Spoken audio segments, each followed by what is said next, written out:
Divorce is a tough topic for many.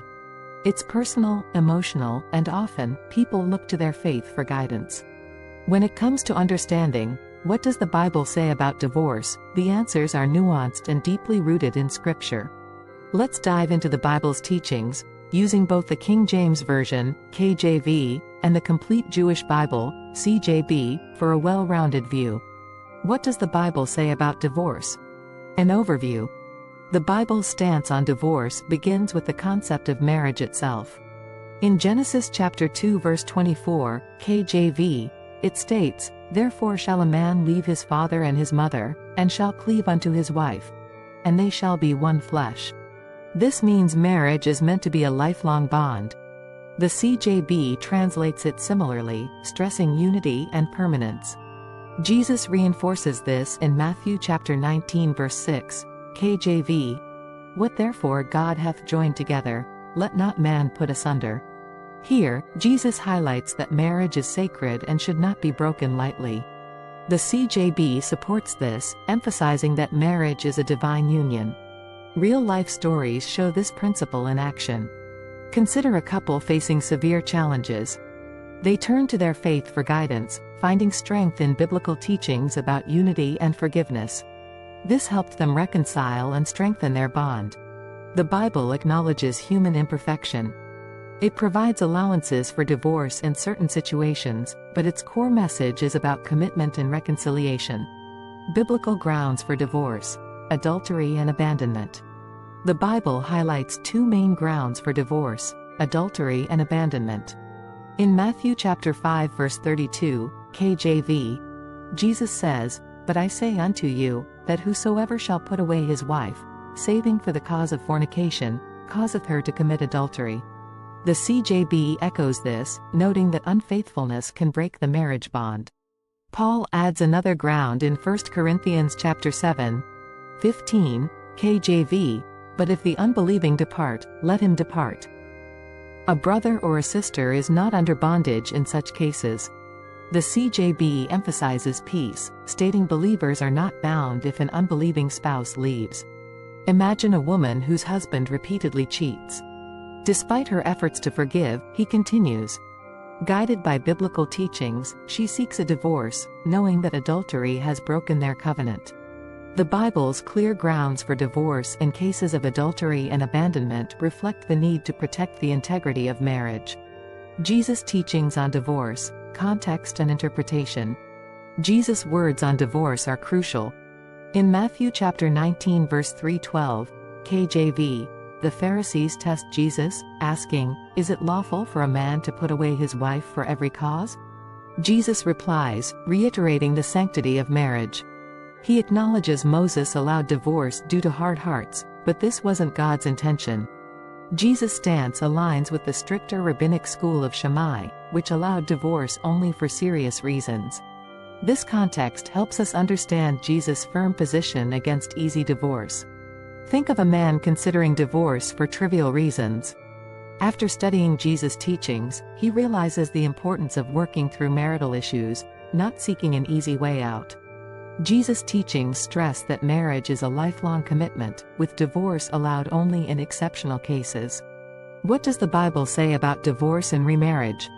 Understanding divorce and remarriage in the Bible is crucial. In Matthew chapter 19 verse 9, KJV, Jesus states, "Whosoever shall put away his wife, except it be for fornication, and shall marry another, committeth adultery." The CJB supports this, showing remarriage is permitted if the original divorce was due to sexual immorality. The exception clause in this verse allows divorce and remarriage in cases of infidelity. This has been a key point in many theological debates. Consider a woman whose husband left her and their children. After years of trying to reconcile, she sought a divorce and later remarried a supportive, devout Christian man. Her story reflects the biblical allowance for remarriage under specific circumstances, offering hope and new beginnings. The Bible guides us on when remarriage is permissible, focusing on faithfulness and the seriousness of marital vows. Old Testament perspectives, divorce in Mosaic law. The Old Testament gives detailed laws on divorce. Deuteronomy chapter 24 verse 14, KJV, says, "When a man hath taken a wife, and married her, and it come to pass that she find no favor in his eyes, then let him write her a bill of divorcement." The CJB translates it similarly, showing a structured approach to divorce. These laws aim to protect both parties, especially women. Divorce was a legal process to ensure fairness and prevent destitution. Modern scholars find parallels in today's legal systems, which also aim to protect vulnerable parties during divorce. This historical perspective helps us appreciate the fairness and protection these ancient laws intended. The Old Testament's legal framework for divorce highlights the importance of fairness and protection, principles that still resonate today. The Apostle Paul on marriage and divorce. Paul's letters provide profound guidance on marriage and divorce. In 1 Corinthians chapter 7, 10-11, KJV, he writes, "And unto the married I command, yet not I, but the Lord, let not the wife depart from her husband." The CJB emphasizes the need for reconciliation and maintaining the marital bond. Paul also addresses mixed marriages.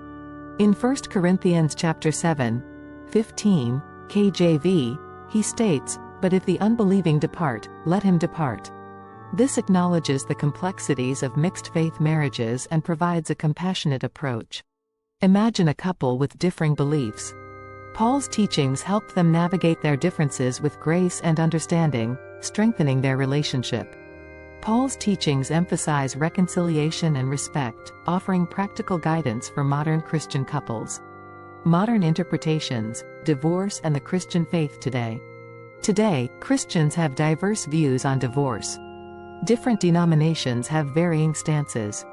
For instance, the Catholic Church upholds a strict view against divorce, while many Protestant denominations allow it under specific circumstances.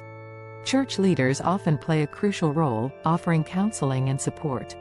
Many churches help couples work through their issues, reflecting the biblical call to unity and forgiveness.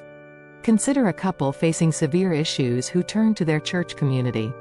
Through counseling and prayer, they found ways to address their problems, reflecting the Bible's teachings on reconciliation.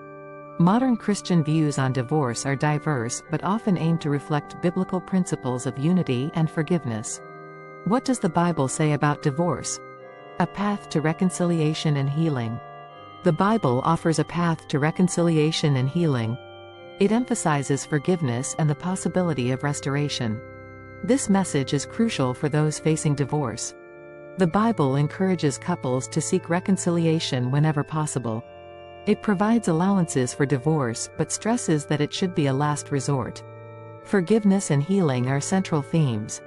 Consider a couple who, after years of conflict, decided to reconcile.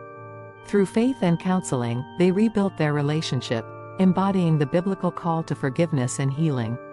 The Bible's message is clear: strive for reconciliation and healing, even in the face of divorce.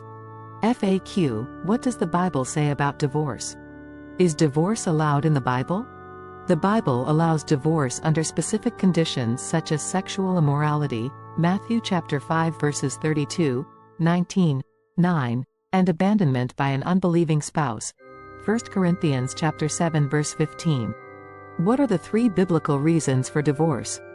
The three commonly cited biblical reasons for divorce are sexual immorality, abandonment by an unbelieving spouse, and in some interpretations, abuse, 1 Corinthians chapter 7 verse 15. Does God want you to stay in an unhappy marriage? God's preference is for reconciliation and forgiveness within marriage. However, in cases of severe issues like infidelity, abandonment, or abuse, divorce may be considered as a last resort. Ephesians chapter 4 verse 32, Matthew chapter 19 verse 9. What does the Bible say about divorce and separation? The Bible advises that separation should ideally lead to reconciliation. If reconciliation is impossible, divorce may be permitted under specific conditions, and remarriage may be considered. 1 Corinthians chapter 7 verse 10, 11, 15. What are the biblical grounds for divorce? The Bible explicitly mentions two grounds for divorce: sexual immorality, Matthew chapter 5 verse 32, 19-9, and abandonment by an unbelieving spouse, 1 Corinthians chapter 7 verse 15. What does the Bible say about divorce and remarriage? The Bible allows remarriage if the original divorce was due to sexual immorality. Matthew chapter 19 verse 9 KJV. This is known as the exception clause. Are there grounds for divorce besides adultery? Yes, abandonment by an unbelieving spouse is also a valid ground. 1 Corinthians chapter 7 verse 15 KJV. What is the Old Testament's view on divorce? The Old Testament provides a legal framework for divorce, emphasizing fairness and protection. Deuteronomy chapter 24 verse 14 KJV. How do different denominations view divorce? Views vary. The Catholic Church generally opposes divorce, while many Protestant denominations allow it under specific circumstances. Can divorced individuals remarry according to the Bible? Yes, but typically only if the divorce occurred due to sexual immorality or abandonment. Each case should be considered carefully within the church community.